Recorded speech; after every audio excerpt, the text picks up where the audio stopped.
Bonjour les enfants. Aujourd'hui, nous allons dessiner un crayon. Si tu te souviens bien, nous avons déjà fait un cube en utilisant le compas et en traçant un hexagone. Je vous avais appris à tracer un hexagone. Donc tu vas prendre ton compas, tu vas lui donner un écartement, ça dépend de la taille de ta feuille, mais là moi je fais 2 cm et demi, à peu près comme rayon. Je trace dans un coin, le plus près possible du bord, je trace un cercle. Puis je fais comme je t'avais appris pour faire le cul.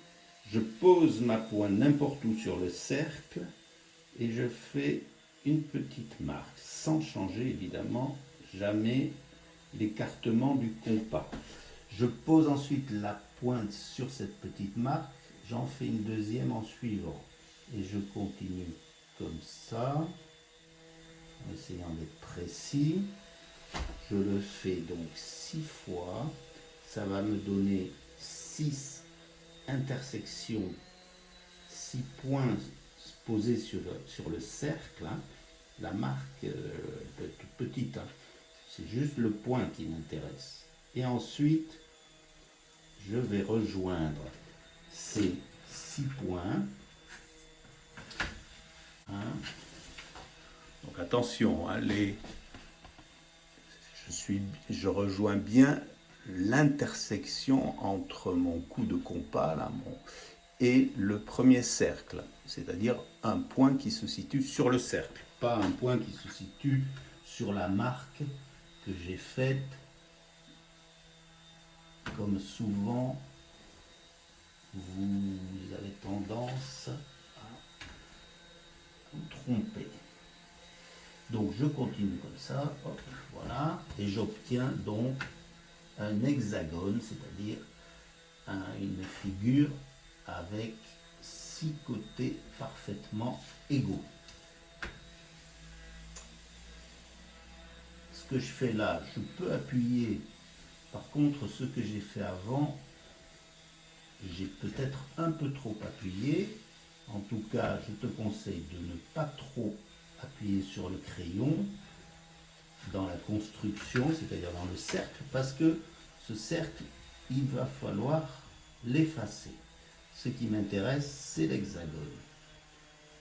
Ensuite, je vais faire un cercle un peu plus petit, mais qui a le même centre que le premier.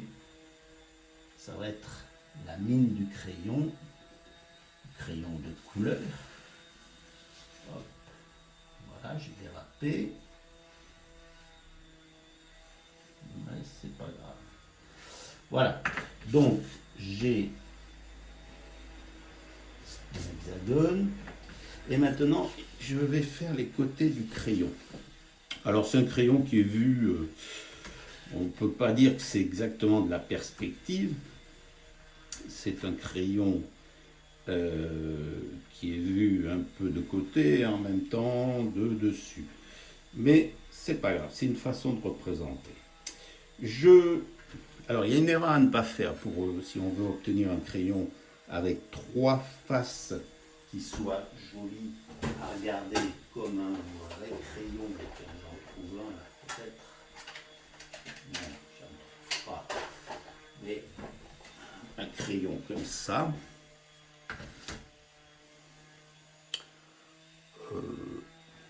Tu vois, il est formé également d'un hexagone. Et ce qui est intéressant, c'est de pouvoir voir 3 tranches différentes du crayon. Hein, parce que, tu vois, là, il y en a une qui est vert clair, une qui est vert moyen et une qui est vert foncé.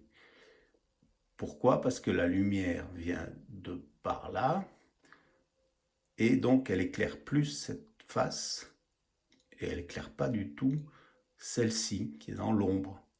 Donc c'est une façon, ce que l'on va faire, on va essayer de représenter les crayons comme ça un peu pour qu'ils pour qu'on ait l'impression de volume. Hein. Donc là, on voit bien les trois couleurs différentes. Voilà. Donc, si on va avoir trois couleurs et pas deux, il y a une erreur à ne pas faire, c'est de tracer des lignes qui sont exactement dans le prolongement des côtés de l'hexagone. Si je fais ça, je n'aurai que deux côtés, deux tranches du crayon. En revanche, si je change de direction, par exemple, je vais faire un petit crayon, il ne va pas être très long, qui va partir comme ça. Je prends 3 points, pas les points qui vont vers l'extérieur de la feuille, évidemment, plutôt ceux qui vont vers l'intérieur. J'en prends pas 3, j'en prends 4. Et je vais leur donner une direction.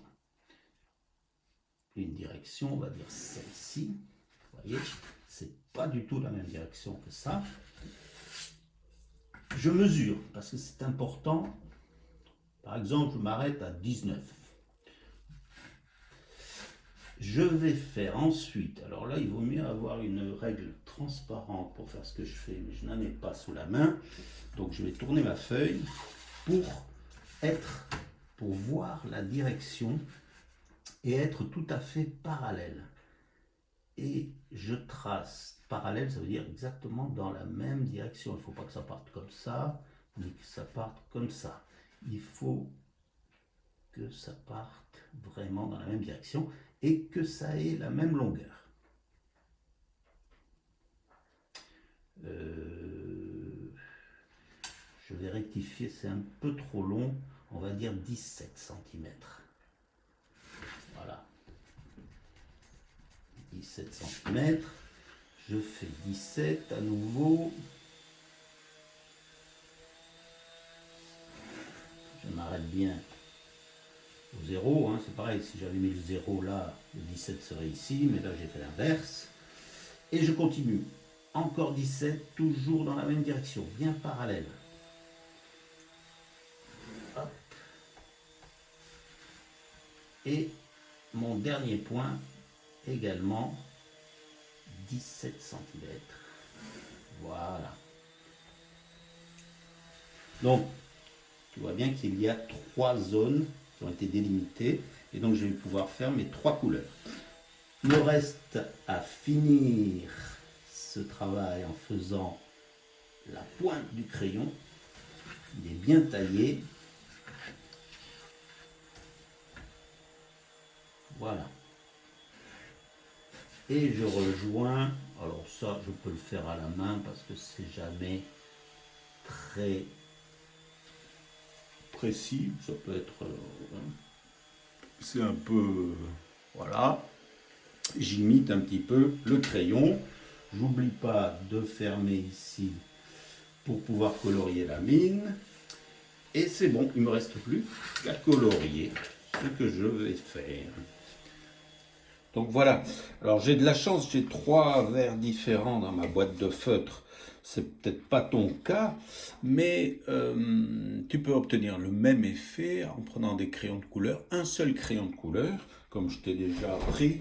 Si on appuie fort sur ce crayon, on va obtenir un rouge très très intense, comme ça. Si j'appuie moins fort, eh bien le rouge va être, il va être différent, tout simplement. C'est le même crayon, mais je fais 3 nuances en appuyant plus ou moins fort. Et si j'appuie pas fort du tout, en tenant mon crayon loin de la mine, tu vois, en le couchant un petit peu sur la feuille, eh bien, j'ai donc un rouge très clair, un rouge moyen. Je fais bien la différence, surtout sur les bords, là. Il faut qu'on voit bien la différence, voilà. Et ici, ben, je vais faire mon rouge moyen. Et là aussi. Voilà. Donc, On peut faire dans la même feuille plusieurs crayons. Ça pourra faire un très beau dessin que j'espère tu m'enverras. Donc tu m'enverras la photo à l'adresse qui est sur le site. À bientôt.